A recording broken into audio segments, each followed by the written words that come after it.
Good evening, ladies and gentlemen. Welcome to Attorney Commander Galpohkpa Chesson Talk Show.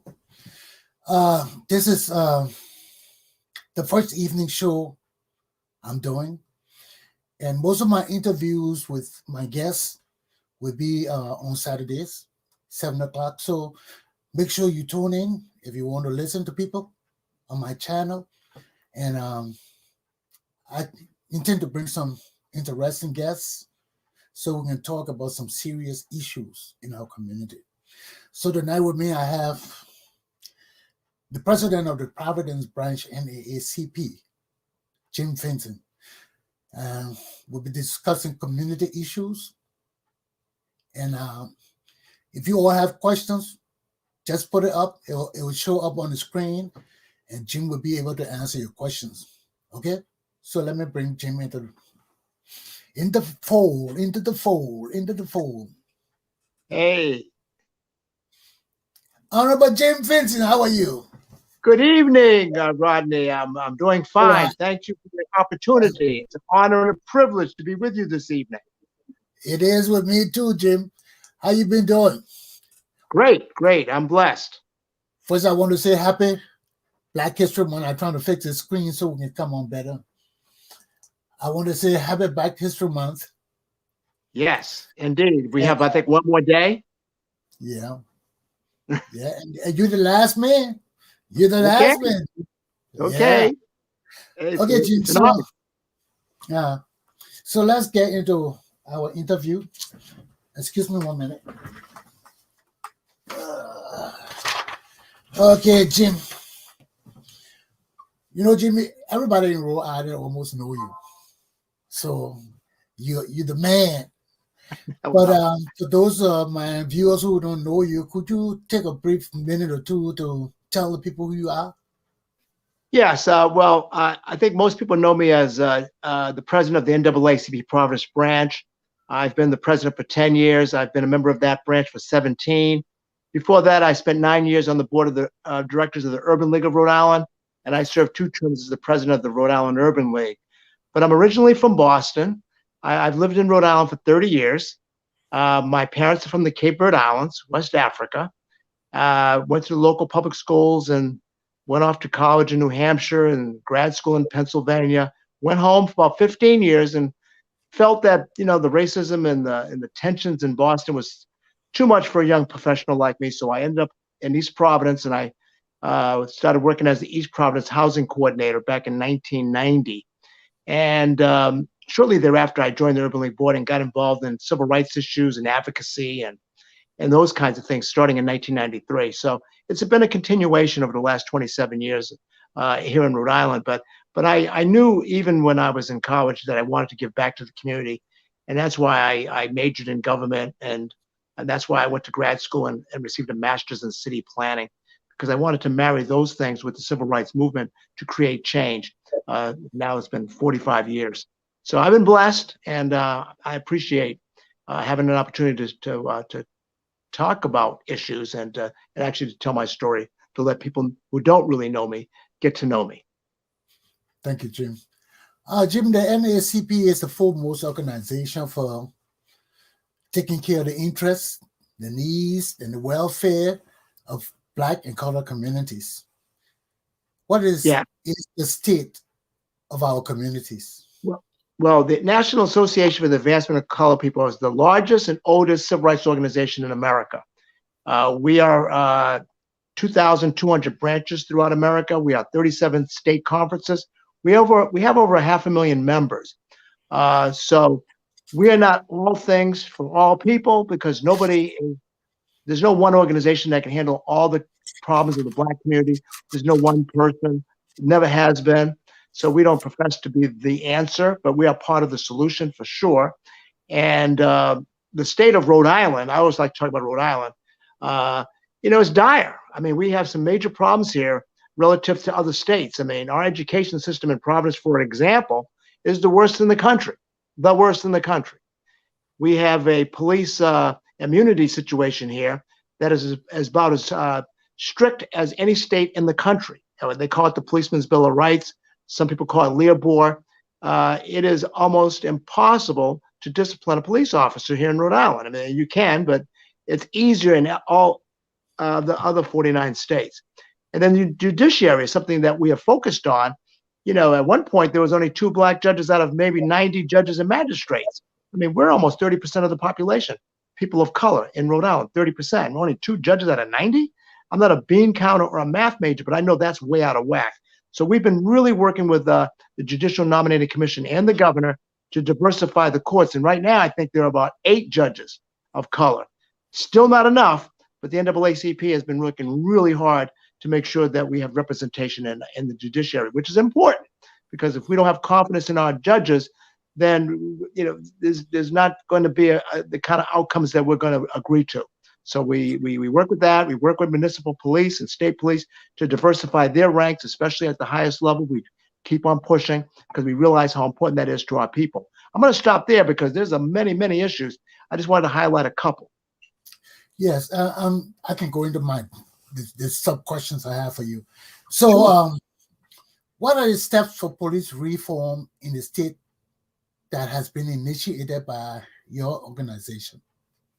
Well, after George Floyd, there was a lot of discussion about police reform. I mean, obviously, he wasn't the only person to have died at the hands of police. We have maybe 100 examples, starting with Trayvon Martin, or not even starting with him, but going back maybe 7 years to now. Everybody can cite at least a dozen people that have been killed by the police, and these people were unarmed, and we all know the names. I don't want to even go into it.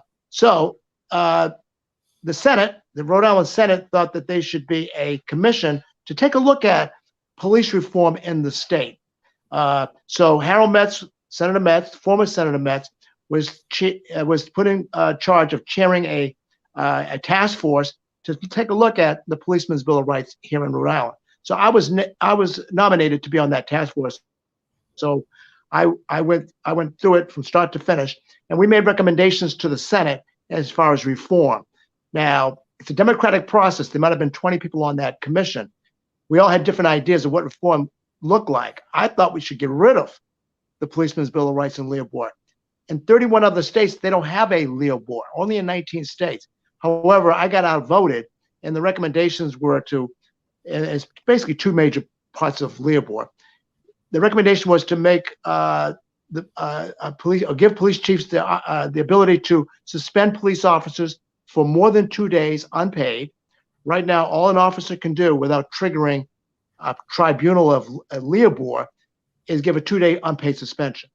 Anything more than that, the police officer can file arbitration or file a motion to be heard before a tribunal. So that there is a problem. If you're gonna, beat up somebody or whatever, that all that police chief can do is give you a 2-day unpaid suspension, or else you can, trigger off the Leo Board tribunal. So that has handcuffed the chiefs throughout the state. No chief can fire anybody. This tribunal has the power. And that tribunal is 3 police officers, either active or inactive. Usually in a trial, the police department picks one, the accused officer picks one, and then they agree on a third. And if they can't, Superior Court from a list picks the neutral. So we feel that that's not working here in Rhode Island. Yeah. So the recommendation was to go from 2 to 14 days, all right? And then expand the tribunal to maybe 5 or 7 people and have civilians on the tribunal. Now, my recommendation was to abolish it, but even within the commission, I had made a recommendation of 30 days. Give a police chief the ability to suspend somebody up to 30 days unpaid. In the House, Representative Anastasia Williams has such a bill. So I at least wanted it to, if we couldn't get rid of it, at least put some teeth in terms of the chief being able to suspend an officer so that an officer doesn't get a 6-month paid vacation waiting for his Leo Board hearing, which presently is what's happening with Sergeant Hanley, a police sergeant in Providence, who basically kicked and punched a handcuffed man over the summer. So that trial is going on right now. That's why I just brought that up. So what's the situation with race relations in regard to the police? Well, I mean, in Rhode Island, there's always been tensions between our community and the police because, let's face it, police everywhere police our communities differently than they do white communities. And white communities, they protect and serve. In our communities, it's more of a occupy and harass. Now that's pretty extreme in terms of me saying that, but I've told Commissioner Parry, look, in our communities, it's an occupy and harass. That's the policing. That's the practice. Whereas in white communities, you're protecting and serving. You're not occupying and harassing. So a lot of people in general do not have a good feeling for police because of the decades-long occupation and harassment that they've gone through. So we've tried to mitigate it by diversifying the police forces. Like, let's say Providence, for example. Providence, over the last 3 classes, have had about 65% of the officers are of color. So now, where you had a police department, I don't know, maybe it was 5% of color. Now I think it's about a third. Now that still doesn't matter. I mean, in terms of a complete change, because you still have the system of occupy and harass, and even the black officers and the brown officers fall into that system. So they end up occupying and harassing. So we got to change the system. But it's easier, I think, to change the system if you have a third of the officers being of color as opposed to 3% of the officers of color, which was maybe 20 years ago. So we're trying to diversify. We're trying to work with the police. We're not, pointing fingers. Well, I'm not pointing fingers, in terms of saying I'm not going to work with you or whatever. We're going to diversify the police at all levels, especially at the command staff, and we're working on that too. And then we're going to, tell you can't hire people that should not be a police officer, because I don't believe these people can be trained. You can't train a racist. All right, you got to weed them out from the beginning. All right. Yeah. So I mean, this has some training, but I'm not hopeful that that's going to make a big difference. You got to weed them out from the beginning, and then have the training, have the body cameras, have all these things in place. So hopefully we can have a community that has trust in the community, and that finally they're protecting and serving us like they protect and serve everybody else. Yeah, because besides the COVID and all this, I've been concerned about police and racism, because even though you're talking about weeding them out at the initial stage of the process of hiring, there's also the racists in the police now, and they are a bad influence on the young police coming in, especially the young white police, because they take them under their wings and begin to show them all the evils they do in the community. So I mean, are there one thing I've done, okay, there has been situations where the police recognize that they got some people that they don't need to have on that police force. There's been 3 situations where they've come to me and says, look, work with us, let's try to get rid of these people. The process of labor is cumbersome, but we feel that with you on our team to terminate these people, then we get rid of some of these people. So I work with them on 3 individuals who we definitely did not need to be on the Providence police force. They were people like you're describing. And in 2 of the cases, 2 men, they were fired. They went to the tribunal agreed they should be fired. So, that happened. There was a woman that did some things, and we wanted her out.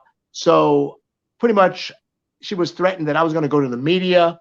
And what ended up happening, and I did go to the media, I didn't mention any names, but what ended up happening is after I did that, she resigned or retired. She was almost retirement age. She retired. She had to go. And so that took care of itself. However, those are only 3 individuals, and who knows how many individuals that are there. So, that's why I get back to the Policeman's Bill of Rights. Make it easier to terminate these people that are really doing bad in our community. Right now, it's a problem. It's hard to terminate people. That's the problem. We need to get rid of them. And that process that we have existing is not helping. So I think the NAACP probably as a priority, along with the judiciary, will make a priority to look at that Policeman's Bill of Rights or LEA board, and let's see if we can get legislation to at least get 30 days, if not get rid of it altogether. That is something I've talked to my membership about, that I think that this police reform is going to be the issue going forward for us. Not to say we're not going to pay attention to the judiciary. We need more judges of color, more black judges, but we gotta pivot and we look at the immunity that these police get for wrongdoing, that they get protected. And I think that that's going to be our next major initiative, is going to be that area. But Jim, Rhode Island has always had the problem of insufficient judges. From the Yeah. time I remember, we always complained, even when Roger Stone was there, people were complaining we didn't have enough judges. So how can we change this situation? Is it because of lack of community activism? Well, for a while, there was not enough people applying because, quite frankly, they didn't feel they had a chance because there was a lot of nepotism and cronyism. Former state legislators, people related to people. So a lot of people did not feel it was worth it to put their name in, exposing them as people that were thinking about leaving their firm or leaving their job, interested in being a judge, and then not getting anything. But now you got people applying. So I would urge, everybody that's interested in being a judge or even a magistrate, you got to apply. We got a lot of people applying now because now that I've asked the governor to put on 6 judges. He put 5 on. All right. And each list has 5 people and they got 1 person of color. So there was 6 different lists with just 1 person out of 5. Of those 6 lists, 5 of them, she put the person of color on. So I give her credit for that. However, 5 out of 90, I'm not going to dance about that. So, but now we got 8 and it's starting to move a little bit, especially in recent years. So I urge everybody who applied to the Judicial Nominating Commission, called the JNC. I understand that one of the things that Governor Raimondo did about a month ago with boards and commissions, that she's appointed a Black female chair of that commission, which might be the first time ever. Now, I don't know who this young lady is. I'm going to make a point to meet with her. I had a good relationship with the previous chair, but let's see what happens with this new chair and with these new members. And because she's appointed some other people. So the first step is to apply. You got to apply. And people are applying. They're calling me. They're applying. Then I try to lobby that body to make sure that if they're going to give interviews to anybody, that make sure that people of color that have applied get the interviews. And then ultimately make sure they get put on the list of 5 that's going to go to the governor. Make sure that at least they are on a list so that the governor has a choice, including a person of color. And then let's see what the governor does. And I try to, lobby the governor. I lobby the Senate president. I lobby the Speaker of the House, because on that commission, that commission of the 9 members, the governor appoints 5, the Speaker appoints 2, and the Senate president appoints 2. So I want to make sure that I'm in communication with those 2, because that's 4 of the 9. And even if the governor agreed, if only 1 person on her list flipped, then and the other people went against our people, then we would never get anybody on that list. So you got to keep your eyes open. You got to meet with everybody. And that's what we've done over the last 10 years. We've followed that process, and that's why we have 7 or 8 judges of color on there now. It was almost like 1 or 2 when I first took over as president of the NAACP. So, Jim, how is the community responding to the efforts of the NAACP in terms of finances? Well, we could always do better. I mean, we always say membership is the lifeblood of the organization. So to be a member, well, we say that, the general membership is $30. It hasn't gone up in 30 years. It's one of the best bargains in America. $30 to be a member of the NAACP. You got to be kidding me. For $30, you can be a member. You go to NAACP Providence at gmail.com. Go to that link or that email, NAACP Providence at gmail.com, and we'll get you started. Or call me or email me, and that's a $30 membership. But that's $30 each year for the rest of your life. We have life memberships. One pay, $750. You pay once, that's it, you're a life member. And then for those people that want to be a life member, but they don't have the $750 all at once, we have a 10 pay, $75 a year for 10 years. That's the $750. You're a life member. You don't pay that 11th year. So you got options, you got choices. But we need more membership, because with membership, you have power.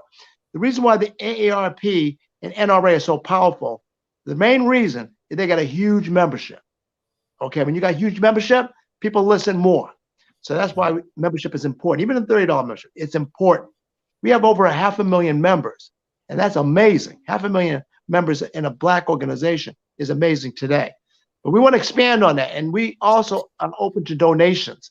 So that same email, NAACP at gmail.com. If you want to give a donation, no donation is too small. Give donations. We got a lot of donations after George Floyd was killed. But then a month after that happened, the donations dried up, to be quite honest with you. So we are all volunteer. We don't get grants. We have to go and ask for money. We usually have a breakfast and a dinner at the Marriott Ballroom. And as you know, last year there were no events in the Marriott Ballroom. So we haven't had an event since 2019. So we are looking for finances because we got to pay rent, we got to pay light, we got to pay gas, we got to pay everything everybody else got to pay.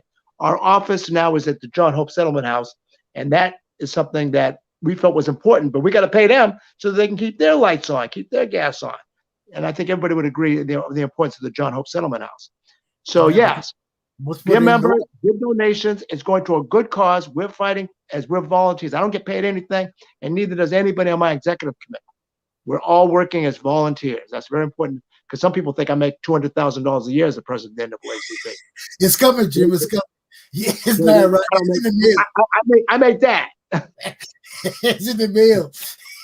It's in the mail. No, but I want to do it. I want to do it. I mean, I can't complain. I mean, nobody's making me do this. I want to do it because, yeah, it's something important as far as my life's mission. Yeah. Yeah, I do it. I do it from the bottom of my heart. You know, I don't do it for any money or any compensation. So, Jim, I also noticed that you have a diverse staff among the colored people and Black people. Well, we have no staff. We have no staff. It's all volunteers. I do have a consultant that helps me with different things that we need to do that we need more than volunteers. We need somebody to really be on top of it. So we don't have any staff, but we have a diverse executive committee. So you are right when it comes to that. Very diverse. So how many Africans are on your team? Well, you know, Cape Verde, we're African. So let's start with the president. You got African as the president. You got an African as the first vice president, Elma Pina. He's from Cape Verde. Yeah. My second vice president is from Liberia, and some people might know her. She's a young attorney. Her name is Sekon Bian, and I think most Liberians know her because she's a star in the Liberian community. She's my second vice president, and she's also the secretary of the New England NAACP. So she plays a role in the New England. She's the secretary. Sekon Bian from Liberia is the secretary of the New England NAACP and the second vice president of the Providence branch, a Liberian young lawyer. And then we have also, well, that's the Africans to date. We have members that are from Haiti. We had a treasurer I was going to mention. Our treasurer passed away, unfortunately, in the summer, Paul Malaba. He had been with me the entire 10 years. He was from Zimbabwe. Okay. So the treasurer was from Zimbabwe. Think about that. A Providence branch treasurer. I tell you, you're not from Zimbabwe. You're from Rhodesia, and then he would laugh. Rhodesia. He's old enough to have lived in Rhodesia, and then he actually was a freedom fighter. He fought for the freedom of the Rhodesians to be Zimbabwe. He was part of that as a young man. That was Ian Smith, right? Ian Smith regime. It was Ian Smith. I was teasing about Ian Smith, and I said Ian Smith and Robert Mugabe. I said you don't have to answer how you feel about either one of them. So, what's the participation of the African community in the NAACP? Well, I mean, you know, I'd like to see more Africans become members. I have a really good relationship with the African community, as you know. I am a founding member of the African Alliance, along with Julius Kalalawe, Simon Gudiabi, Henrietta White Holder from Liberia is a founding member of the African Alliance, and Kaba Diouf from the Gambia. We are some of the founding executive committee members. We had other members that have now left the state that also were part of it. And I'm also a former board member of Oasis International, which is a predominantly Nigerian group. I was a board member in the 90s. So I've always reached out to the African community, and they are supportive. But we want to make sure that they become more members, be on the executive committee, give donations. I've been a keynote speaker at Oasis. I've been the public relations person for the African Alliance the whole time of their existence. I'm a member of the Cape Verdean Progressive Center in East Providence, so I'm rooted in the African diaspora. Okay, Jim, can we move away from the political aspect now? How's the situation with the vaccine outreach? Well, I'm concerned about the vaccine. I mean, I have told the governor's staff that I don't want the Black community to be left out of this. You know, as far as I'm concerned, you know, we are hospitalized at much higher rates, and we die at much higher rates, the Black and brown community. In the beginning, there was a Latino task force, and there's nothing wrong with having a task force. The Latino hospitalization and death rate was the highest in the state. But I told the governor, there's other groups that have a disproportionate hospitalization and death, namely Black people, Asian people, and Native American people. So they dropped the Latino task force and they created Equity Council. So I like to say that the NAACP was behind the scenes creating the Equity Council, which meets every week to this day, looking out for Black and brown people. But Black people. How long has it been formed? Huh? How long has it existed? About 8 months. And one of the key people on that Equity Council is from Nigeria. His name is Pastor Chris Abulame. So he's on that inside task force that really deals with the COVID distribution and the testing and positive testing. He's been a part of that with Dr. Pablo Rodriguez. So I'm part of the council, but we have an African in the inside of that who is a pastor of Tabernacle. It's called Tabernacle, and I'm blanking out, but his church is in Johnston. He is right in the inside, and I was concerned about, us not being vaccinated in terms of the distribution. I know that we have some reluctance because of the history of the medical community and in the federal government. And I understand that, but I'm going past that. I'm making sure that for those who want us to get the vaccine, like me, that we can get it readily. And, so now this John Hope Settlement House is a site for the vaccine. I know Bethel AME Church over there on Rochambeau Avenue is a site, and they're ramping up making the sites local. Because when you talk about we have a mass site in East Greenwich, a lot of us don't have cars. There's no bus going directly to. So what are you doing? You're excluding us by not including us in planning. So I've been at the table, not just with the governor's people, but I'm also on. And this is another question I know you're going to bring up later, but I'll just mention it briefly. I am also on Dan McKee's transition team as a senior advisor. And trust me, I speak up and say, look, if the virus is the number one issue, I'm looking out for Black and brown right now. And I want to make sure that we don't get skipped and we have high access to the vaccine. So trust me, I'm there. I'm at the door making sure that we don't get skipped. So what kind of vaccines we're looking at in Rhode Island? I just got my first shot. I'm in the next group. I wasn't in the first group. First group being first responders or the people that are frontline people and people 75 and up. So I wasn't on that group, but I'm in the next group. So I got my shot last week, and I have another shot planned in a month. Now I got the Moderna, and I know that Pfizer, and I know that they're saying that Johnson & Johnson probably is going to be approved by this week. I think they might have even gotten yeah, maybe yesterday they got approved. It's right there. So they say that all the vaccines are pretty much the same as far as effectiveness. So I'm fine with Moderna. I didn't ask for Pfizer. I just was lucky to get a shot. So I got mine last week at East Bay Community Health Center because I have an affiliation with that health center. I'm a user of that health center, and I've been using it for 30 years. So they call me. They know who their patients are that they're in the next category. So I actually got a call, and I'm happy to be vaccinated. I'm asking all Black people in Rhode Island, get vaccinated.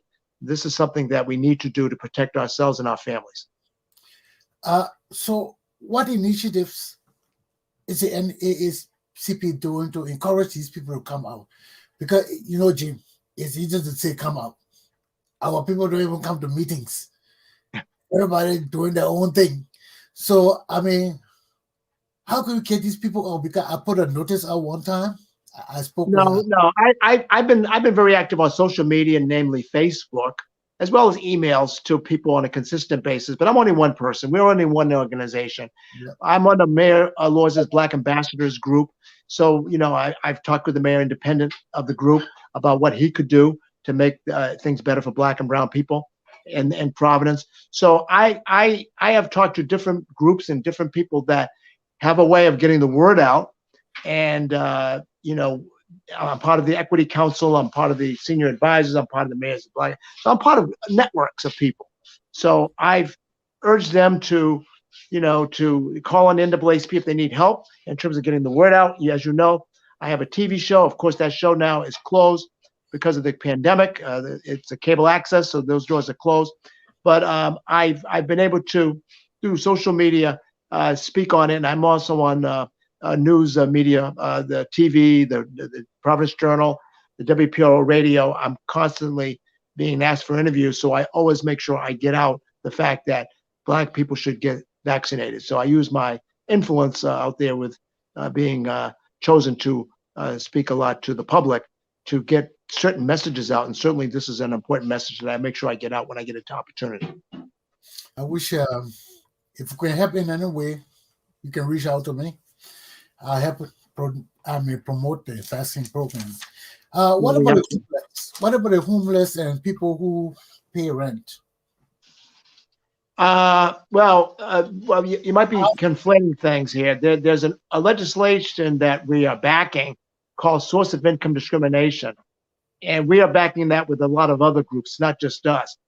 In Rhode Island, okay, if you are on Section 8, or if you are on Social Security or have disability income, even though you can afford an apartment, and even though you have a good rental record, a landlord can refuse you just because you don't have a job, that you are a Section 8, you are Social Security, and that's wrong. In 14 other states, 40 other counties, and 60 other cities in the United States, it is illegal to do that. Rhode Island should not be an outlier. That's a violation of fair housing, at least in my mind, and it should be in everybody's mind. That's discrimination too. That is discrimination, but in Rhode Island, it's not discrimination that can be. Oh no, it's just as usual, huh? Business as usual. Yeah, but I mean, I'm going to make sure the NAACP keeps talking about it. We're not the only ones. See, I don't want to suggest that that's something that we and only us talk about. We're part of coalitions, and when I say coalitions, there's usually about 10 other organizations that are also fighting for the same thing. So we're part of a greater group of people that say enough is enough. We have too many people on Section 8 that the certificate is more than enough to cover the rent, and they have great rental records, or there's no outstanding anything, and they shouldn't be turned away just because of that. I mean, we know you can't do it by race or sexual orientation or religion or whatever. Those are protected classes. This should be protected. Your source of income. You should not be discriminated against because your source of income is not coming from a job. That is disproportionately going to hurt our community because we tend to have Section 8s. We tend to rely on Social Security or maybe disability income more than, let's say, other people that have pensions and other things. So that hurts us. That hurts us. Is there any discrepancy in terms of what you get on Section 8 and what the renters want for the monthly payment? No. In some cases, Section 8, it's ironic. What you can pay the landlord through Section 8 is more money than he would even get in the private market. It should be secure.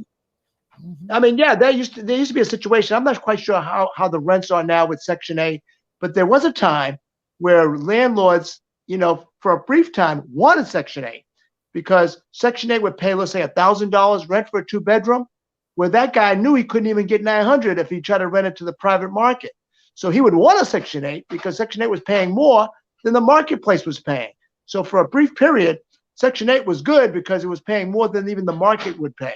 And Section 8 has always at least been competitive with the market.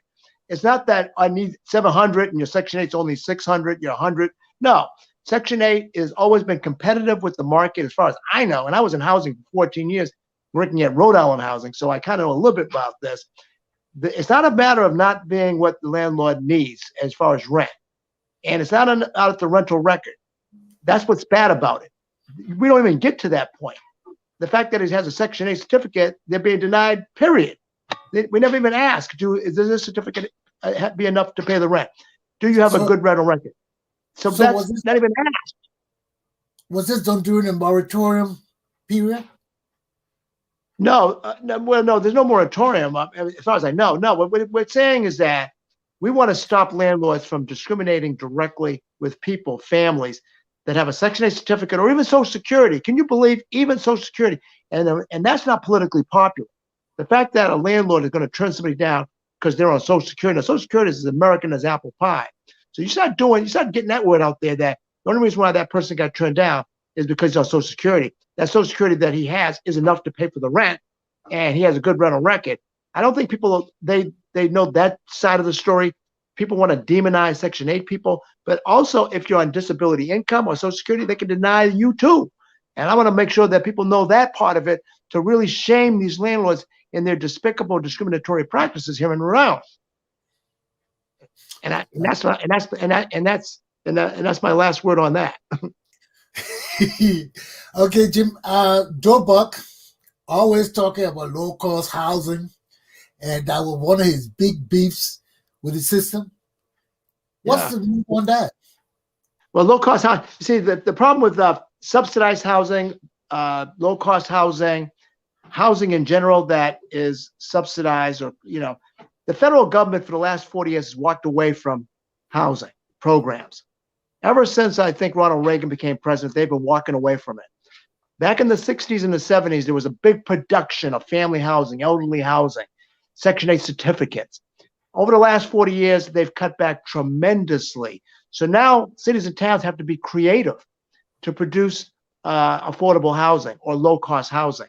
It's much, much tougher now to do it than it was 20 years ago. Much tougher, because the dollars and the tax credits and those kinds of things are not there the way they used to be. So now you have a bond issue that I think it's question 3 that I think everybody should vote for if they haven't voted already, because that's going to be dollars to help in terms of affordable and I think low-cost housing. And I guess there is a difference because we're talking about the lowest cost housing. So the people that are at the lowest income can access it. So I don't know if you answered this question. Well, we talk about debts. You Debt? got a number deaths. Oh, deaths. Yeah. Do you have a idea of the number of Black people and colored people that died in Rhode Island from COVID-19?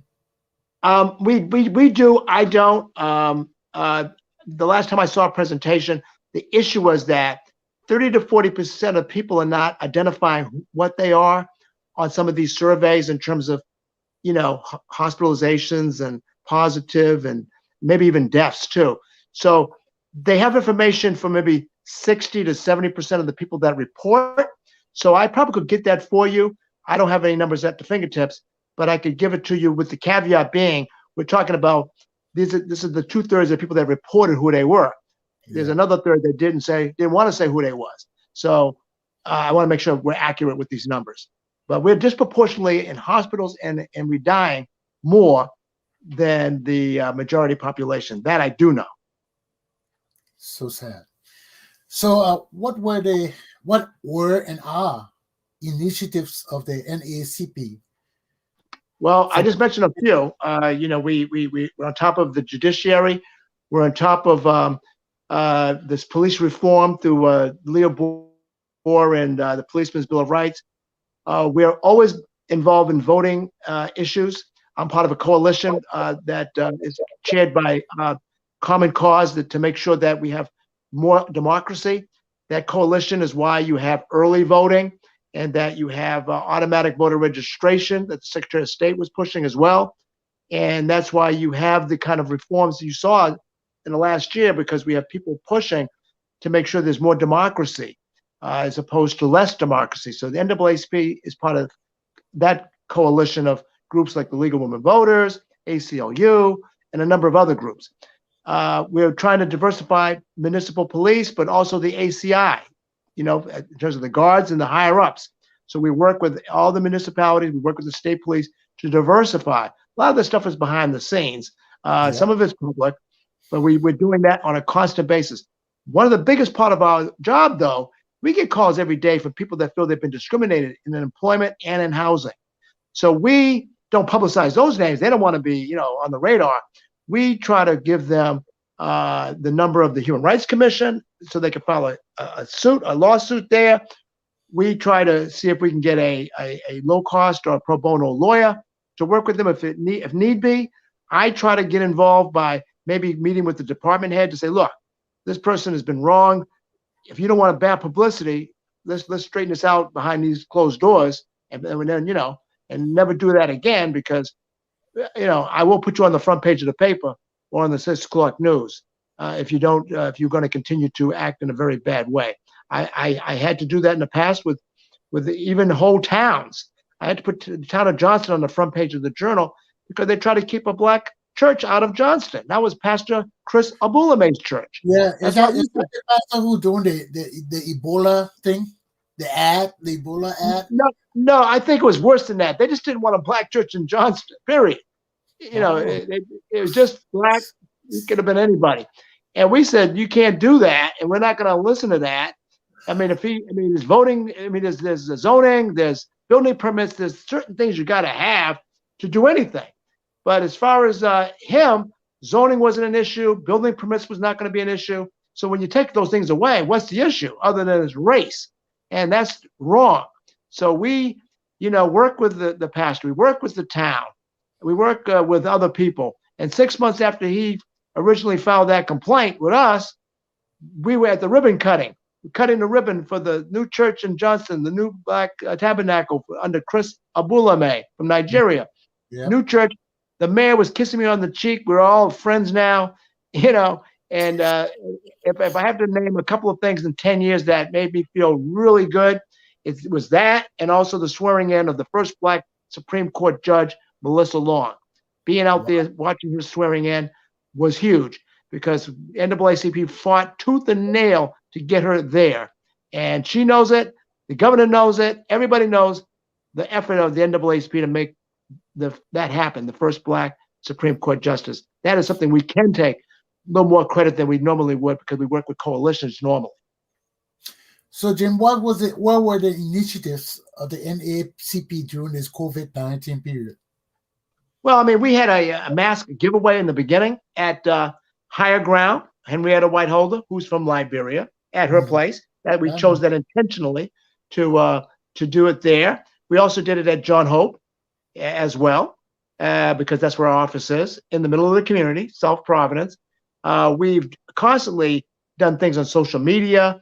I mean, I've been on different shows like Lively Experiment and news conference with Gene Veloceni on Sunday. So I mean, I've talked about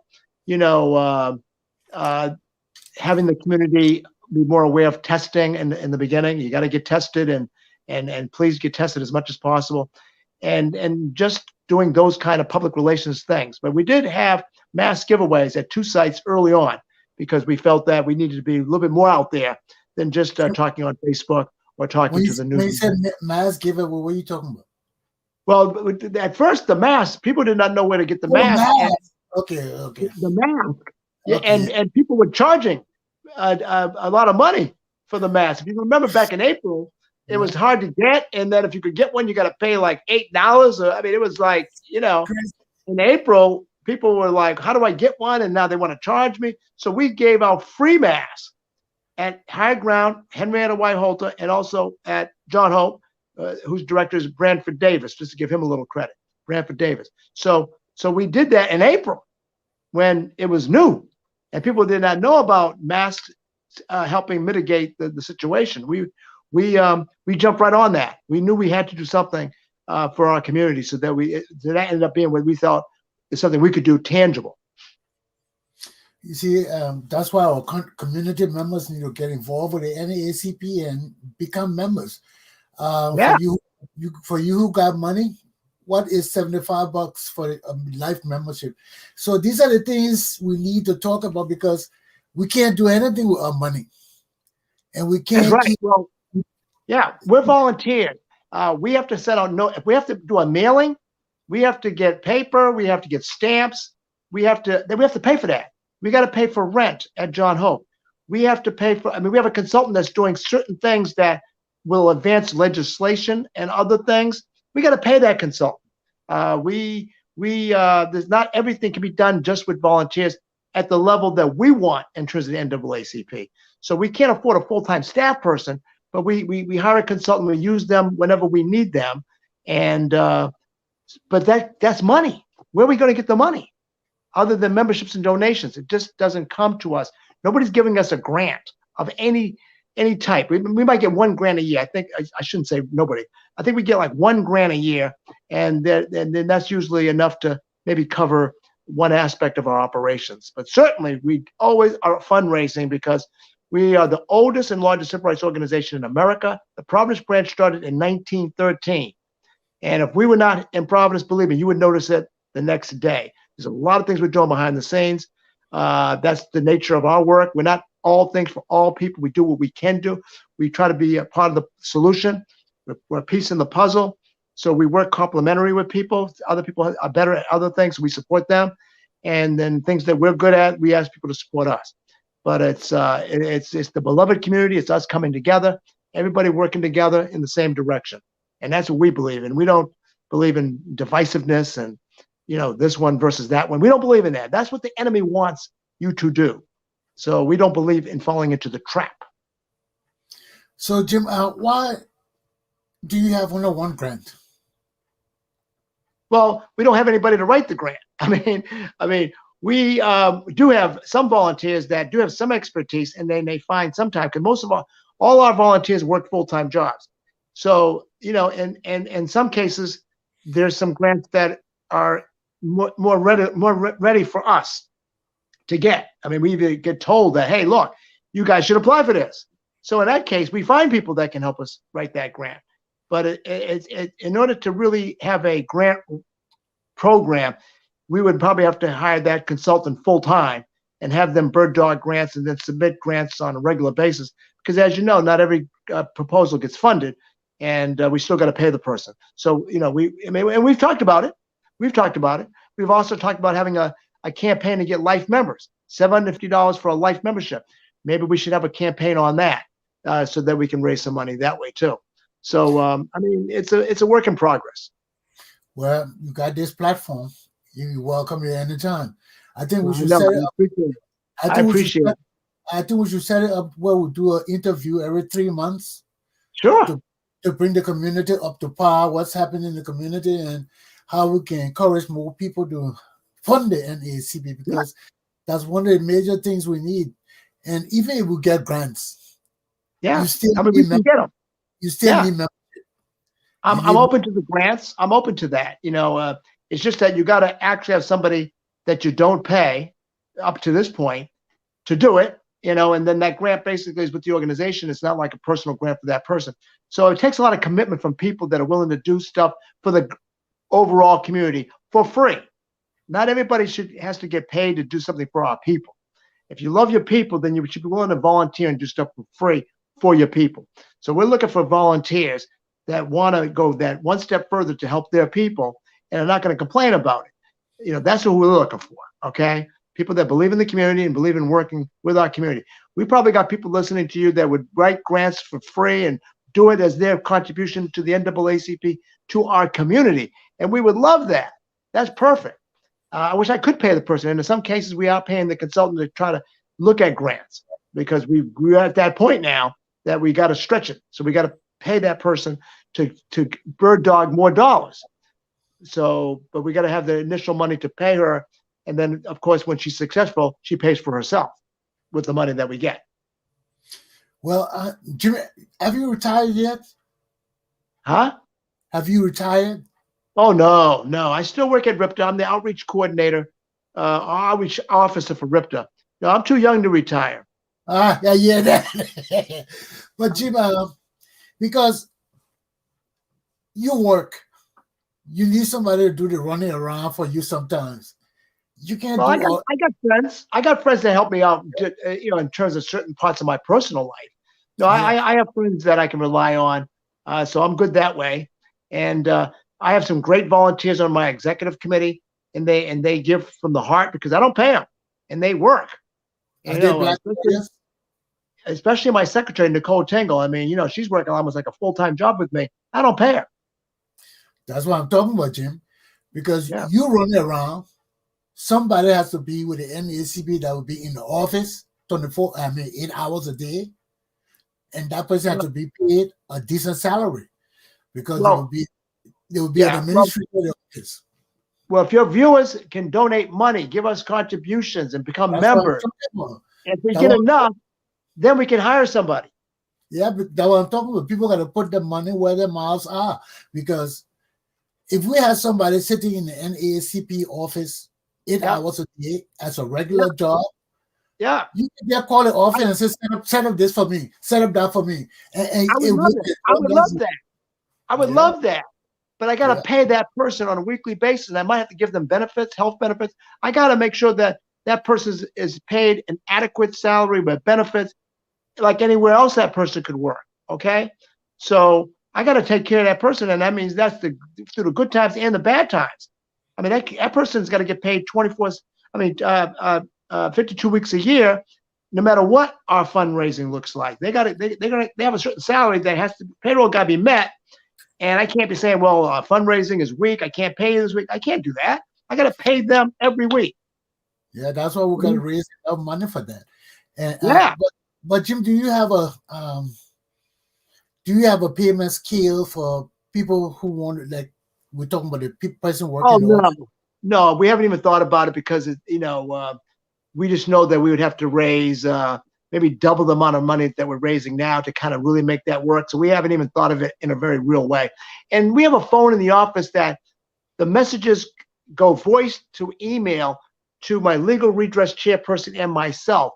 So really we're on top of it. Every call, every email to the office gets funneled out to us in real time. So we really, it's like the phone is a staff because it gets funneled to us.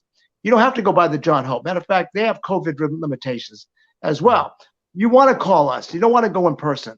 You want to call us, email us anyway, especially now. Maybe it'll be different when the COVID restrictions are totally lifted. But for now, we're working the way other people are working, remotely. Okay. Black businesses. Yes. How are they doing? They took a beating, especially in Rhode Island. All the CARES money and all that money you heard about all last year that coming from the federal government missed the Black community completely. I talked to Lisa Ranglin, who's with the Rhode Island Black Business Association. You don't trust me? Ask her. Okay, she's been the president for 10 years. So we have to make sure that the federal government knows that in terms of our community, the commitment has to be a little bit deeper. The restrictions in terms of what it takes to get this money has to be done in such a way that it doesn't exclude people. Okay, so we took it on the chin, or we've been taking it on the chin since the pandemic. So no, I think that's a very sore spot because Black businesses hire Black people. It's a source of our employment. So we need to do something about that. And so I tell Lisa, whatever I got to do to help you, I will do. But she's kind of like the lead in terms of Black business in Rhode Island. And I've known her for over 20 years. And so, if you have any issues with Black business, call Rhode Island Black Business Association or RHODE. Lisa Ranglin's the president. And I think you'll be glad you did. Yeah, I hope she'll be able to come on so we can talk about Black businesses. Sure. You know Lisa. Yeah, I mean, just that COVID, Jim, we get screwed on everything. Everything, yeah, man. Yeah, well, I told the governor, I said, look at this. She did something I didn't like, and I told her in the office in August. Matter of fact, a couple of people from the Rhode Island Black Business Association went on the news, 6 o'clock news, and said that when the makeshift hospitals were built in Cranston, and I forget the other place, we had people that could have done that work, but somebody told the governor, let's just get the big guys and just do it quickly and whatever. And they didn't adhere to the MBE requirement of 10%. Okay. They waived it. And I was mad. They were mad. They were on the news. I was in her office and I said, why did you do that? She said, well, I kind of panicked and I won't do that again. I said, well, don't ever do that again, because that is a source of income that our community really needed. We could have been building those makeshift hospitals, and the amount of people on that job would have been, who knows how many, but have been a lot of people which would have been made money for themselves, their family, in their community. So that really hurt us. They should have been the first option, not the no option. So I said, next time you even think about it, you better just call me. You call me and say, what do I think? Because then if I say, well, I don't think you can find anybody, then at least you can tell the news media that you talked to me and I didn't know anybody. So at least I'm in the boat with you. But right now I'm not in the boat with you. I'm with Reba. I'm talking about, why did you do that? Because you didn't have anybody around you that said, how can this help Black and brown people that are being disproportionately affected by the virus? You had nobody around you that asked that question, so you made a major mistake. And I told her, I said, I was really disappointed. And she apologized in her office in August 3rd. It's so sad because we've been through this thing for years, always getting shafted. They're always flipping the laws. And this is the same Jim Crow era, man, because we got the Grand Dragon president. Yes. We saw that. But he's gone. He's gone now. And now we got to. Where you going? We can't get our bills passed. Right now we're waiting for $1.9 trillion. And the people talking about taking the minimum wage of $15. I mean, well, you got a couple of Democratic senators that don't want to do it, and that's the problem. Because if they wanted to do it, you'd have exactly in the Senate what you have in the House. The House passed it, everything, including $15 minimum wage. That was passed yesterday. In the Senate, the parliamentarian somehow said this $15 should not be in this COVID bill. And even if it was, you had two Democratic senators, Sinema in Arizona and Manchin in West Virginia, said they're not going to vote for it, for whatever their reasons was. So now they're talking about ending the filibuster and things that are above my pay grade to explain. But I think what's going to happen is that bill is going to pass. Those Democratic senators, now that the $15 minimum wage is out, are going to approve that. Kamala Harris is the swing vote. Look for that to pass the Senate this week. That 1.9 to pass. Look for that to pass. Now, in terms of minimum wage, look for it to be attached to a military spending bill, some kind of bill that you can't vote against. They're going to attach it as part of that, or they might have a standalone to embarrass those people, those Republicans voting against raising people from $7 to $15 minimum wage. You might have a standalone bill in the future. So I think look for those things to happen, not a year from now, but in the next month or two, you're going to see some action. First on the COVID, I think it's going to pass the Senate next week. And then with the $15 minimum wage, it might be a standalone or it might be attached to something else that Republicans are going to be reluctant to vote against. So that's my take on it. I'm not a political guru, but I think that it's probably going to be more or less that way going forward. So what's your relationship with Black people in other countries, Jim? Because for Black people in America, there's no way we can win. All the white people got their own country. Their own country. Yep. We talk about the Italy and all these places. So we need to start garnering our people together. And well, I got a relationship with Black people from Africa in this country. So they have relationships in their countries. So Cape Verde. The NAACP need to get involved in those countries because we are. We have branches in those countries. We are. We have branches in those countries. I should have mentioned that. Yeah. In the Caribbean. Yes. As far as I know, we have branches in the Caribbean. It's not just the United States only. It's other places. I don't know exactly where. I haven't thought about it, but I will look it up for you. We have branches other places. Absolutely. I mean, we're the oldest and largest. We're the oldest and largest. We are over 100 years old. Yeah, so we're supposed to be more activated to punish people. We want Africa. Everything coming out of Africa. If they're punishing Black people here, Africa got to take a stand. We can lock Africa down. Where do white people get money from? You can kill all of Africa. And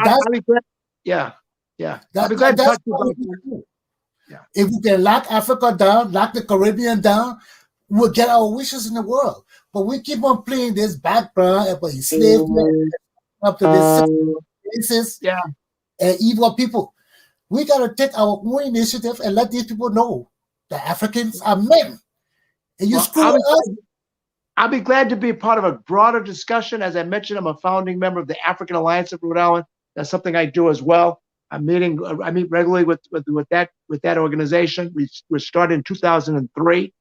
So I'll be glad to bring that back to have a broader discussion about this because I think it's important.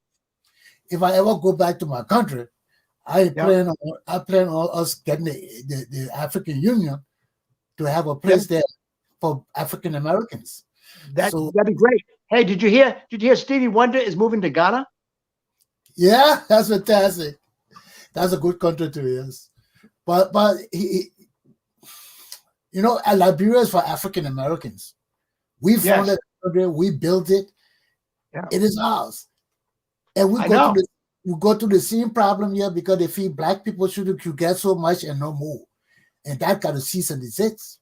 We got to show people that we own the resources of the world, and we can shut the world down, and they won't get nothing. I think our numbers, our demographics, even though it's not increasing as much as other demographics, people of color in this country, the demographics is changing. Right now, there are more people of color 5 years old and under than there are white kids 5 and under. The majority of kids 5 and under in this country now are of color. The majority today, not in 2045, where the majority of the country will be of color. With that demographic change is going to come some change, and it has to, because we're going to be more and more in control of the power. That's why they're trying to do voting restrictions and voter suppression now, because they know our numbers are growing. So they don't want to convince us to vote their way, because they know we're not fools. So they're going to restrict our vote. So that's the next battle, to keep us from not having our votes taken away, because we're growing in numbers here in this country. And with the kind of numbers that we have, we're going to make a big change, I think, going forward. Like I said, we got to stick together. Everybody do what they got to do, help out, everybody working together. But our numbers are changing in such a way that I do think there's going to be change. Not as fast as we want, but there's going to be change. And that's why you got voter suppression in 100 different cities right now, because they know we're coming. Good. So let's talk about the governor transition team. Yeah, I'm on that team to advise him. I'm not the only one of color on that team. Right now, we're trying to find senior leaders. So there are some senior leaders of color that he would want to have on there. So if you know anybody in terms of racial justice or budget or small business, and I'm trying, there's 5 of them.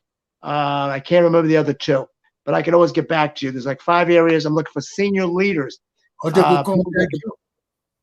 Yeah, senior leaders. People. He's looking to hire some senior people of color, senior, and those areas. Huh? No, I'm telling them they're hear from you. So yeah, send me the resumes. Give them my email address. Send me your resume. Because I am now giving resumes to Lieutenant Governor McKee for consideration for some senior positions, and that's not just me. That's the group. But I mean, I'm looking out for us. Yeah. Well,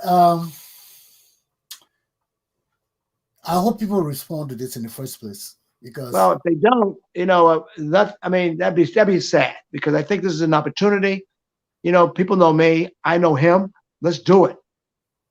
Yeah, that we got to get the messages out, because we don't want any more excuses. People say, "Oh, we didn't hear it. We didn't know about it." So the more we get the messages out, the more we can check on people. If you're a member of the NAACP, you certainly know about it. So that's another reason why you join the NAACP, so you can get to know what's going on out here. I got my hands on the pulse of a lot of things. You want to know what's going on? Join my organization. That's true, Jim. Okay, Jim, on a more personal note. Okay, I guess we're getting ready to wrap up. We're wrapping up? Well, not right away. You got your own show. You've had your own show for years in Rhode Island. Yeah. I have 19 years. Show? Well, my show right now I'm not taping right now. I'm not doing the Zoom and all that stuff. I've had the show for 19 years, and it's been great because it's given people access to the airwaves. Sunday morning at 9 o'clock on CW28 is a great time. And I come on Sunday night, Monday night, Tuesday night on Cox and Verizon. So it's been a great way of getting the word out and get people to talk about what they're doing. And I've been doing it for 19 years. Yeah. And actually more than that, because I was doing it with George Castro. He had a show called Now Is This Time. So it's been almost 21 years that I've been doing this. And I think it's a very important vehicle for our community. We have to be on TV. We have to be able to tell our stories in a time spot that people are watching. Now, of course, you got the phones, and you got the Snapchat and the Instagram. You got things different than when I started 20 years ago. So you got other ways of finding out information. But I tell you, if you can just sit back on a Sunday morning at 9 o'clock and watch my show and watch somebody important talking about something that's going to help our community, I think that's a good period of time that you're not going to waste by doing that for a half hour. Did any of your staff suffer from COVID? No, I don't really have staff there. That's all volunteer as well. Okay. I don't have any staff anywhere. My job, I don't have any staff. I am in 3 places, no staff. Is there anything else we're missing in this interview before we conclude it? No, this has been great. I appreciate you. Of course, I've known you for years.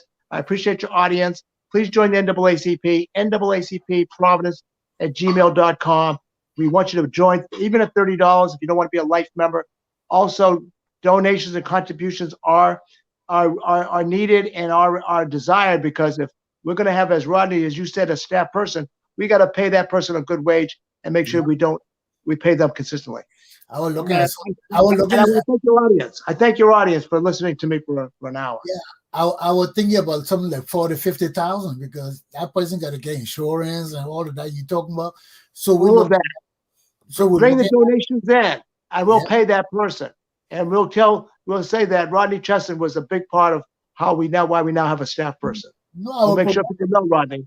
I will promote it because this is what we need to do. We don't keep promoting. The NAACP needs money. We love you. Yeah, and we need it. So what's your final message, Jim? The final message is to join the NAACP as a member. Also consider donating, but if you can't donate, be a member at $30 a year. And I'm on Facebook, so you follow me on Facebook. You'll get a chance to get to know a lot of the stuff that we've talked about tonight and other stuff that we didn't talk about tonight. And Rodney, I just appreciate the fact that you're doing this. So thank you so much. It's been my honor and privilege to be here this evening. Thank you, Jim. But this program is for us. You're a leader of the Black community. You have access to it because we got to get out of this mediocre lifestyle. We do. The only way we can do it, if we be united in our efforts, we be concentrated in what we want to do and focus, and everybody fall in and do it. That's the word leadership. Unity is a key. We don't have to all do everything the same way. We don't have to like each other, but we need to support each other because the greater good of the community comes first. Well, thank you very much, Jim. You've been an asset to the show, and anytime you want to come on, just call me and say, Rodney, I got something to talk about. And this platform is open to you. At least every 3 months we can come on and talk about something. Thank you. It'd be my honor and privilege, and happy Black History Month. Yeah, we can, and we can also call it State of State. So every quarter you come on, we know what happened for that quarter. We know what your initiatives are. Okay, we can do that. No, count me in. I mean, I'm always willing to talk to the public. Count me in, and I appreciate the opportunity. Again, thank you. You've been very kind to me, and I appreciate you, and God bless you. Thank you, Jim. Support the NAACP. We need cash. And make sure you get in touch with Jim Vincent. His email is jvincent577@gmail.com. There you go. Good night now. Thank you. Have a good evening, guys. Thank you. Yes. Hold on, I'll get you off. Well, ladies and gentlemen, I want to thank you very much for those of you who watch this program. I hope my interview with Jim touched on major issues of the Black community. And as you heard it, the NAACP represents us. We need to raise money. We need executive leaders that will be paid. And until we achieve these things, we'll be a mediocre community, begging, fighting for things that have been stolen from us. Stolen time and time again. Changing the laws to hurt us. We got to cease and desist. And it starts with us. Charity begins at home. Aluta! Continue. Have a good day.